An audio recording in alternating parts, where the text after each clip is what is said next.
लेकिन no profit no loss के ऊपर शेख रशीद साहब के नाम से हम लोग यहाँ पर आज 3 करोड़ रुपया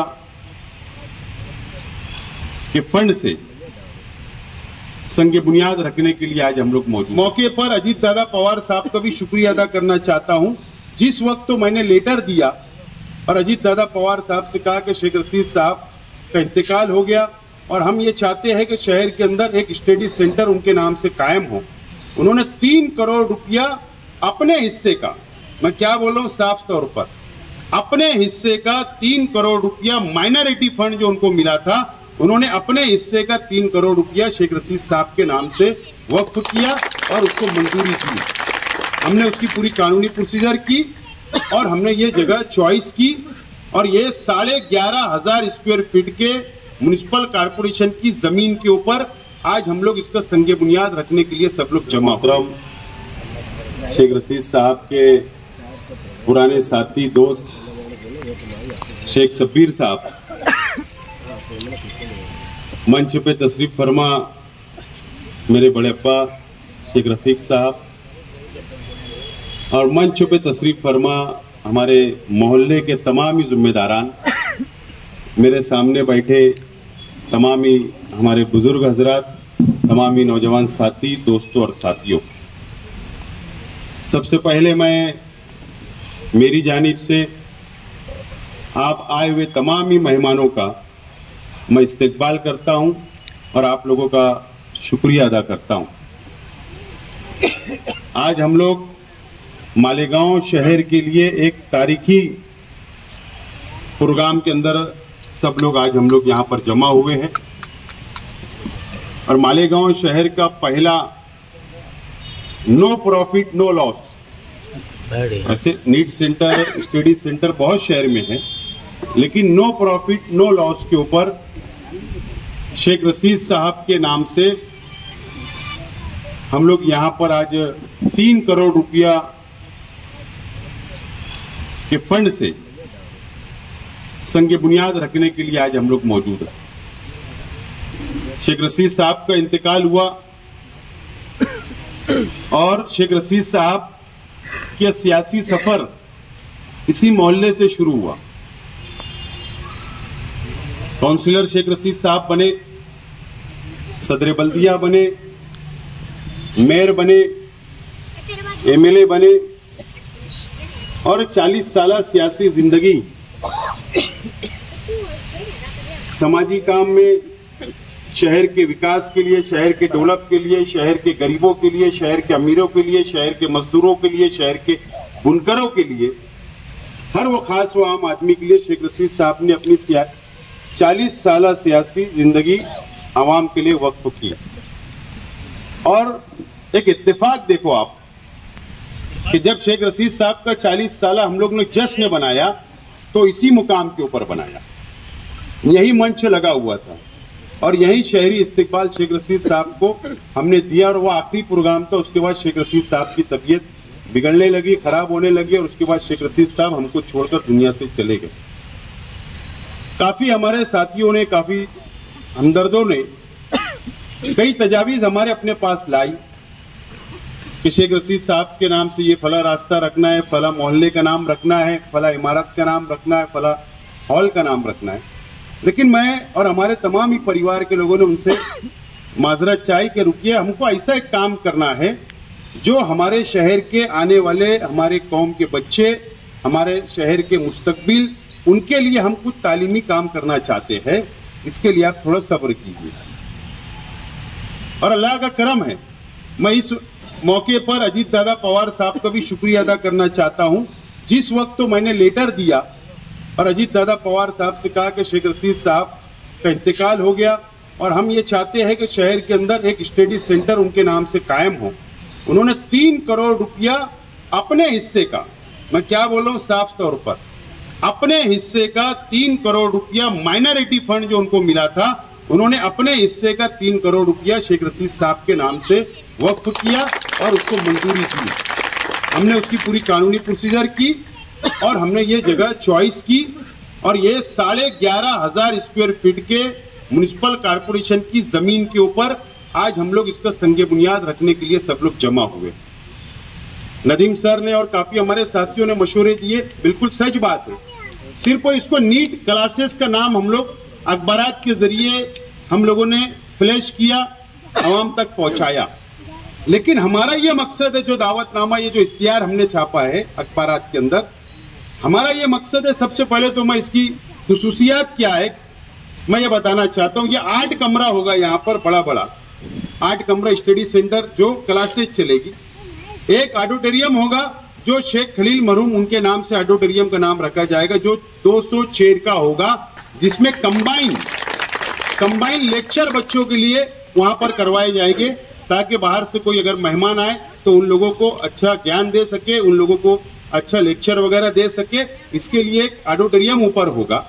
उसके बाद लड़कियों के लिए बिल्कुल रास्ता अलग होगा। लड़कियों के लिए बैठने के लिए बाहर स्पेस हमने रखा है, उसके अंदर छोटा गार्डन हम लोग बना रहे हैं। लड़कों के लिए रास्ता बिल्कुल अलग होगा। लड़कों के लिए एक छोटा गार्डन हम लोग अंदर नीचे बना रहे हैं। और इसी के साथ साथ स्टाफ के लिए जो वहां पर हेड होगा, उनका क्लासरूम रहेगा, उनका ऑफिस रहेगा। स्टाफ जो रहेगा, जो टीचर्स रहेंगे, जो बच्चों को तालीम देंगे, ट्यूशन देंगे, उन लोगों के लिए सेपरेट हम लोगों ने क्लासरूम, स्टाफ रूम हम लोगों ने उसके अंदर रखा है। और इसी के साथ फ्यूचर के अंदर हमने चाल छोड़ी है कि जैसे जैसे आगे बढ़ेंगे वैसे वैसे इमारत को बढ़ाकर जैसे जैसे जरूरत लगेगी वैसे हम लोगों ने चाल छोड़ा। इस तरीके से वॉल कंपाउंड रहेगा, सीसी कैमरा पूरा लेस रहेगा, और इसके अंदर फर्नीचर भी रहेगा बच्चों के लिए बैठने के लिए, स्टाफ के लिए, क्लासेस के लिए, बच्चों के लिए। एक आला दर्जे का हम लोग ये स्टडी सेंटर बना रहे शेख रशीद साहब के नाम से। उसके बाद हमने ये सोचा है कि नीट क्लासेस और GAA की जो क्लासेस रहेगी वो तो चलेगी, लेकिन उसी के साथ साथ प्राइमरी एजुकेशन की क्लासेस, हाई स्कूल की क्लासेस और हमारा सीनियर कॉलेज की क्लासेस, जूनियर कॉलेज और सीनियर कॉलेज की क्लासेस भी ट्यूशन की यहाँ पर चलाने का हमारा प्रोग्राम है। और हम लोग इसको आगे लेकर बढ़ेंगे और सबका टाइमिंग बिल्कुल अलग अलग होगा। लड़कियों के लिए अलग टाइमिंग, लड़के के लोग की अलग टाइमिंग, और एक टाइमिंग से लेकर हम लोग इसको चलाने वाले हैं। खास तौर पर मैंने इससे पहले भी बार बार ये ऐलान किया हूं, आज दोबारा बोल रहा हूं कि ये हमारा अपना जो मकसद है, नो प्रॉफिट नो लॉस। जो टीचर्स का स्टाफ होगा, जो पावर बिल आएगा, जो मेंटेनेंस लगेगा, साफ सफाई का, जो स्टाफ का पगार रहेगा, वो पूरा हम लोग एक करके और बच्चों पे डिवाइड कर देंगे, ताकि उसके अंदर नो प्रॉफिट नो लॉस के ऊपर सिर्फ हो सकता है जहां पर 1 लाख रुपया नीट के लिए अगर बड़ी जगह जाएगी तो 1 लाख रुपया साल का लगता है, साल का। हम लोग हो सकता है 10,000 रुपये में कर दे साल। इतना उसका डिफरेंस होगा, उसका इतना डिफरेंस हम लोग रखने वाले, हो सकता 15 में हो जाए। ये डिफरेंस उसके अंदर रहेगा। और जो भी क्लासेस चलेगी वो नो प्रॉफिट नो लॉस पे चलेगी। हमारा मकसद रुपया पैसा कमाना नहीं है।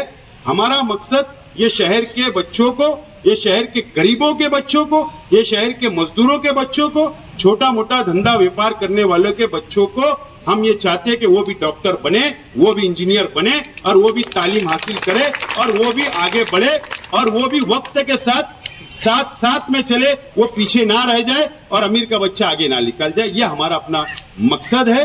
और इस मकसद से, ये नेक मकसद से हम लोग आज इसका संग बुनियाद हम लोग रख रहे हैं। ये हमारा अपना मकसद है। इस हिसाब से आज हम लोग संग बुनियाद यहाँ पर रख रहे हैं। इंशाअल्लाह ये तामीरी काम की हमारी कोशिश होगी, आने वाला तालीमी साल शुरू होने से पहले ये मुकम्मल हो, ताकि आने वाले तालीमी साल से हम लोग इसको स्टार्ट ले सके।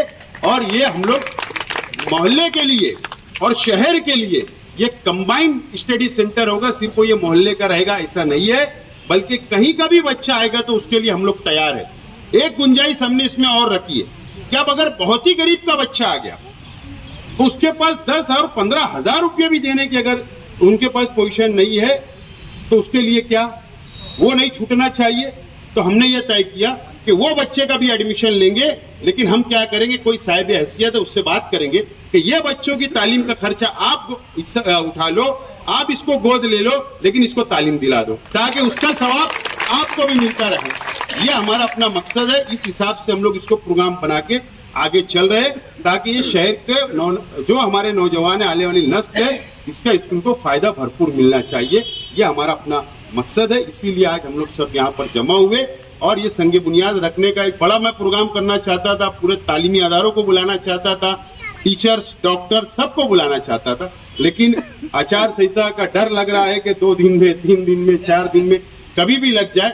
इसके लिए आज हम लोग संग बुनियाद मुख्तसर में हम रख रहे हैं और इंशाल्लाह जब इसका इफ्तिदा करेंगे, जिंदगी रही तो हम सब लोगों को बुलाकर एक अलीशान इफ्तिदा करेंगे और शेख रशीद साहब के नाम से इसका कैंपस तैयार होगा और शेख खलील साहब के नाम से ऑडिटोरियम तैयार होगा। इस तरीके से ये इलाके की में भी इसकी बहुत डिमांड है।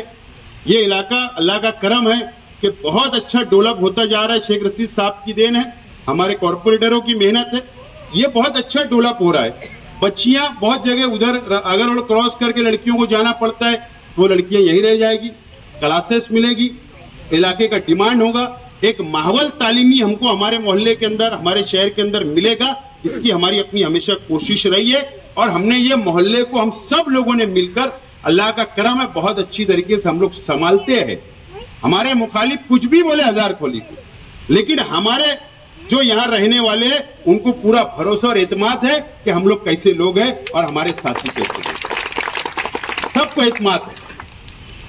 इसलिए ये इलाका है इतना खूबसूरत है, अल्लाह का करम है और इसके अंदर हम लोग मजीद तरक्की करेंगे, ये हमारा अपना वादा है। बहरहाल इसीलिए आज आप लोग को याद किया गया था, आप लोगों का बहुत बहुत शुक्रिया।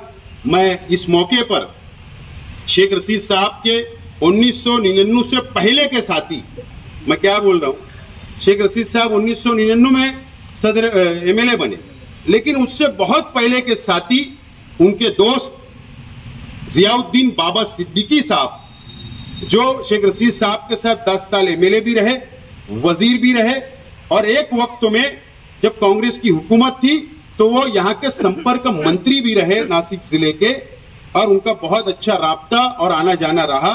2002 के जो फसाद, 2001 का जो फसाद हुआ था, उसमें बहुत बड़ी रिलीफ लेकर वो मालेगांव शहर आए थे और शेख रशीद साहब का ताल्लुक हमेशा कायम रहा। शेख रशीद साहब के इंतकाल के बाद इत्तेफाक देखो, मेरा राब्ता बहुत उनसे मजबूत होता चला गया। अभी जो सोलर पैनल का मैंने पैसा लाया, फंड लाया, वो भी 100 करोड़ रुपया अपने हल्के के लिए लाने के लिए हमारी मुलाकात होती रही। जब जब मैं मुंबई गया, जब वो हम लोगों के साथ हम बैठते रहे, सलाह मशवरा करते रहे और इतना अच्छा मेरा उनका राब्ता हो गया, इतना अटैचमेंट हो गया। वो हर 2 दिन 3 दिन गैप करके मुझे फोन किया करते थे, क्या बेटा कैसा चल रहा है, कैसा चल रहा है, हालात कैसे है, माहौल कैसा चल रहा है, इलेक्शन कैसा चल रहा है, तू मंत्रालय में आता तो मेरे को बोला कर, मैं भी आऊंगा, कोई काम की जरूरत रही तो मुझे बोला कर। इस तरीके का मेरा उनका बहुत गहरा ताल्लुक हो गया था। और कल रात एक अफसोसनाक खबर हम लोगों को मिली पूरे महाराष्ट्र नहीं मुल्क भर के लिए, और उनकी एक खुसूसी ये बात थी जब उन्होंने मुझे बताया कि उन्होंने कहा कि जब वो हम एंटी चेंबर में बैठे थे अजीत दादा पवार साहब के, तो मुझको बोला कि तेरा वजू है? मैंने नहीं, मतलब मैं सफर में वो कसर पढ़ लूंगा।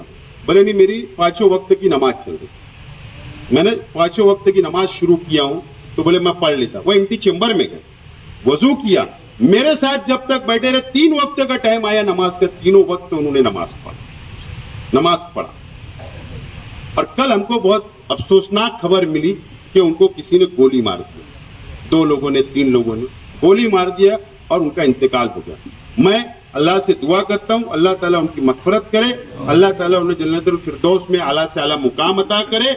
और आज की हुकूमत महाराष्ट्र से मैं मुतालबा करता हूं कि उनके जो मुजरिम है, जो गोली उनको मारी गई है, जिस बेदर्दी से गोली मारी गई है, उन लोगों को कड़ी से कड़ी सजा मिलना चाहिए। यह अहलियाने शहर की तरफ से मैं डिमांड करता हूं और फिर एक मर्तबा उनके लिए मगफरत की दुआ मांगता हूं और मेरी बात को खत्म करता हूं। मैं चाहता हूं, वक्त कम, हाफिज साहब आगे दुआ करते हैं।